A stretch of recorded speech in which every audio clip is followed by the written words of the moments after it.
तालियां बजाने में कंजूसी ना करें, जोरदार तालियां। हिंदी भाषा नहीं, भावों की अभिव्यक्ति है। यह मातृभूमि पर मर मिटने की भक्ति है।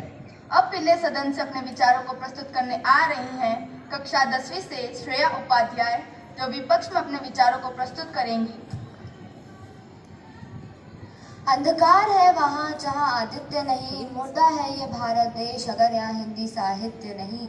मैं श्रेया उपाध्याय कक्षा 10वीं की छात्रा हूँ और आज मैं यहाँ मौजूद हर एक व्यक्ति को सुप्रभात कहना चाहती हूँ। जैसा कि मेरे से पहले पूर्व आए प्रतियोगियों का कहना था कि हिंदी भाषा हमारे भारत देश से लुप्त हो जाएगी, किंतु मैं इस बात का समर्थन नहीं करती हूँ। एक भाषा के रूप में हिंदी सिर्फ हमारे भारत देश की पहचान नहीं, बल्कि हमारे जीवन मूल्यों, संस्कृति और संस्कारों की संवाहक, संप्रेषक और परिचायक भी है। हिंदी हमारे भारत देश की राजभाषा है। जैसे जैसे भारत की तकनीकी और आर्थिक समृद्धि होती जा रही है, वैसे वैसे अंग्रेजी भाषा हमारे भारत देश पर हावी होती जा रही है। हिंदी राजभाषा होने के बावजूद भी कई लोग हिंदी भाषा बोलने में संकोच करते हैं। हिंदी बोलो तो मूर्ख समझे जाते हैं और अंग्रेजी बोलो तो जेंटलमैन बन जाते हैं। ये हम भारतवासियों की कैसी धारणा होती जा रही है। 14 सितंबर 1953 से ही हर साल 14 सितंबर को हिंदी दिवस मनाना प्रारंभ हुआ था। मैं मनन से ये पूछना चाहूँगी कि सिर्फ क्यों 14 सितंबर को ही हिंदी को सम्मान दिया जाता है? क्यों बाकी दिन हिंदी को लोग भूल जाते हैं? भाषा वहीं की जीवित है जहाँ की जनता उसका उपयोग करती है।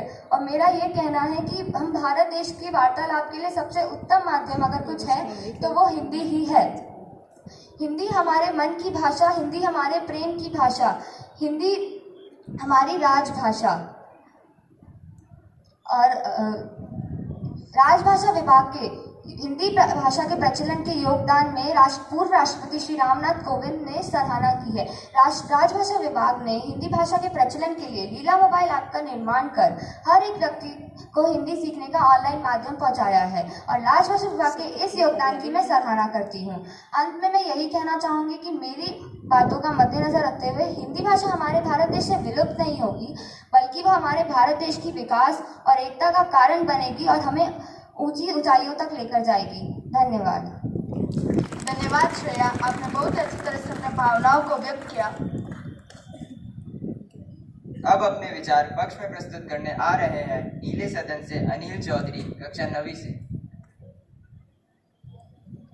बिछड़ जाएंगे अपनों से हम अगर अंग्रेजी टिक जाएगी, मिट जाए अगर अंग्रेजी टिक जाएगी। बिछड़ जाएंगे अपनों से हम अगर अंग्रेजी टिक जाएगी, मिट जाएगा वजूद हमारा अगर हिंदी भाषा मिट जाएगी। सुप्रभात, मैं अनिल चौधरी कक्षा 9वीं का छात्र आज के विषय क्या हिंदी भाषा लुप्त हो जाएगी के पक्ष में अपने विचार प्रकट करना चाहूँगा। कुछ दशक पहले एक समय था जब उत्तरी भारत के अधिकतर स्कूली बच्चों के लिए अंग्रेजी सिर्फ एक विषय हुआ करता था और हिंदी अपनी भाषा। लेकिन अब दृश्य लगभग उलट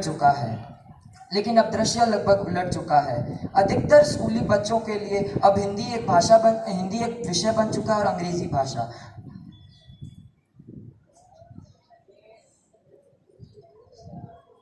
पैदा होने के साथ ही जो भाषा हमारे कानों में पढ़ना शुरू हो जाती है उससे लगाव स्वाभाविक होता है और उसे सीखना भी आसान होता है। लेकिन किसी भी भाषा को भली प्रकार समझने के लिए व्याकरण का ज्ञान बहुत ज़रूरी है और यही आज की पीढ़ी की सबसे बड़ी समस्या है, क्योंकि व्याकरण को हमने उसकी दूसरी भाषा बना दिया है जिसके लिए सोचना और बोलना दुरह का कार्य है। क्योंकि हिंदी व्याकरण को विज्ञान और गणित की तरह विषय बना दिया गया है जिसमें सिर्फ उत्तीर्ण होना ज़रूरी है।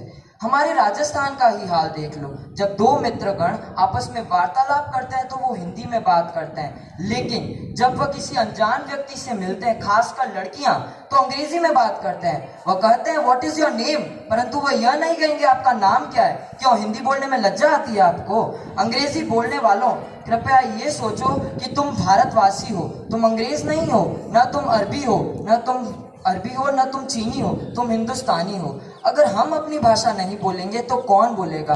अगर हम अपनी भाषा को महत्व नहीं देंगे तो कौन देगा? गली गली में दिखावे की शान में खुल चुके अंग्रेजी माध्यम स्कूलों में सबसे पहले हमारे बच्चों को ए फॉर एप्पल और बी फॉर बैट पढ़ाना शुरू किया जाता है और जाने अनजाने हम अंग्रेजी को अपने बच्चों की पहली भाषा बना डालते हैं। इसके अलावा अधिकतर अंग्रेजी माध्यम स्कूलों में अंग्रेजी में ही बात करने का नियम भी बनाया जाने लगा है और हिंदी में बात करने पर जुर्माना लगाया जाता है। अगर हम देखें तो सरकार भी हिंदी से ज़्यादा अंग्रेजी को महत्व देती है। अगर हमें विदेशी देशों से संपर्क करना हो या फिर उनसे आयात और निर्यात करना हो तो भी हमें अंग्रेजी का ही उपयोग करना पड़ता है। भारत को विकासशील से विकसित बनाने के लिए अंग्रेजी का बहुत बड़ा योगदान रहेगा। अगर हमें यूपीएससी जैसी परीक्षाओं में उत्तीर्ण होना है तो हमें अंग्रेजी का ज्ञान बहुत ज़रूरी है। अंत में मैं आप सबसे यही कहूँगा, मेरा निवेदन है आपसे कि कृपया अपनी भाषा से बोलने में लज्जित ना हो, अपनी संस्कृति से दूर न जाएं। जो भी पश्चिमी देशों की अच्छी बातें हैं उन्हें अपनाना गलत नहीं है, लेकिन अपनी संस्कृति भूल जाना गलत है, अपनी भाषा से दूर जाना गलत है। अंत में मैं कहूँगा, भारत माता कहती हमसे कब अधिकार दिलाओगे, मातृभूमि का मान बढ़ाने हिंदी कब अपनाओगे। धन्यवाद। धन्यवाद अनिल। और